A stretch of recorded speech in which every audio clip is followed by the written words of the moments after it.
is on solving quadratic equations with complex solutions. So if we now combine everything we did in section 1, factoring, section 2, completing the square, solving by square rooting, if we do the quadratic formula, and then we say, hey, now complex numbers, you can use the imaginary unit I. That's what we're going to do in section 5. We can use any previous method to solve. Rooting, factoring, completing the square, quadratic formula, and now imaginary units are possible. So you get a choice. A lot of times you're going to get to choose how you want to solve it. There are multiple ways when you do it. Just remember that you might have to have I in your answer.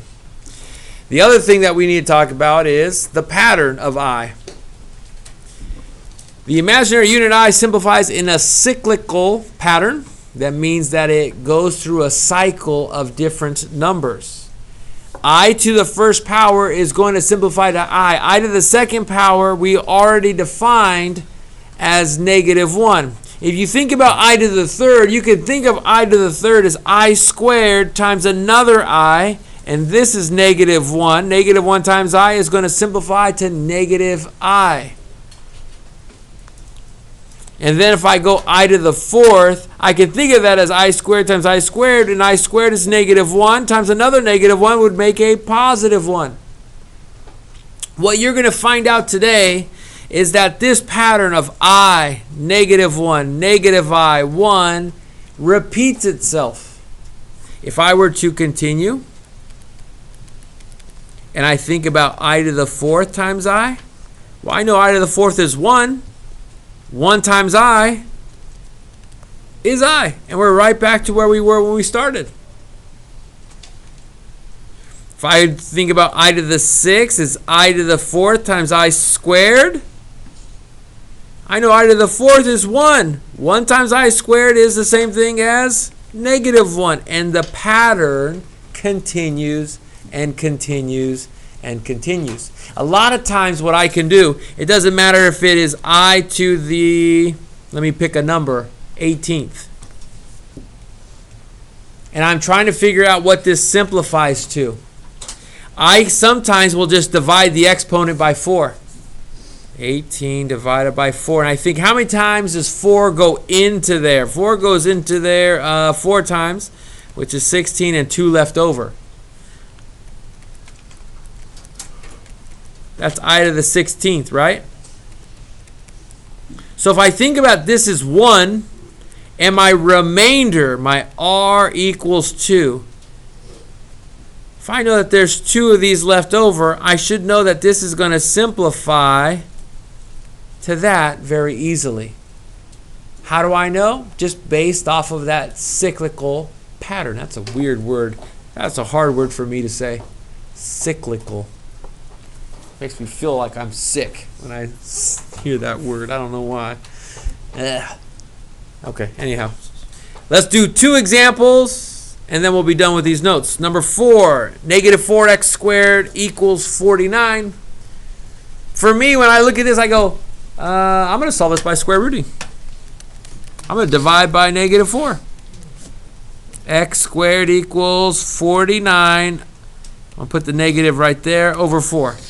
Put the negative right in front. I'm going to square root both sides.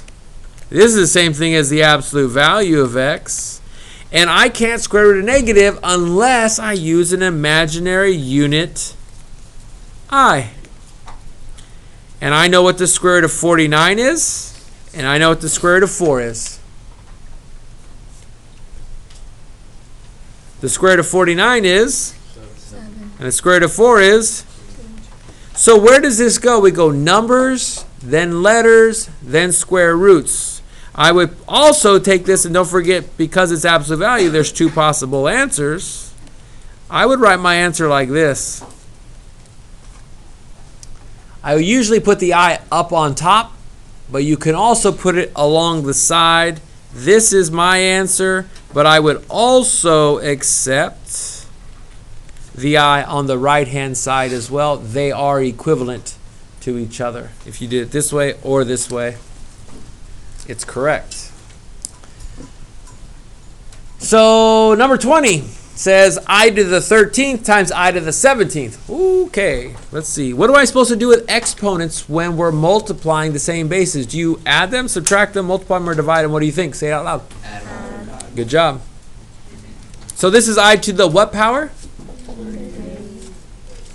Okay, now that simplifies. You cannot leave it as I to the 30th. You always simplify anything I squared and above. So if I think about dividing that exponent by 4, 4 goes into there 7 times. It's the same thing as doing 7 times 4 is 28. That means that 2 of them are going to be left over. This is how I write it. It's a complicated way to prove that I know what I'm doing. Because 4 goes into there 7 times, that's I to the 28th, 29th, 30th. This is 1 to the 7th is 1. I know what I squared simplifies to. It's -1. When you multiply these things, this simplifies to -1 for my final answer. This is a way to prove beyond a shadow of a doubt that you know what you're doing, just so you can show it. I'm going to stop your notes right there.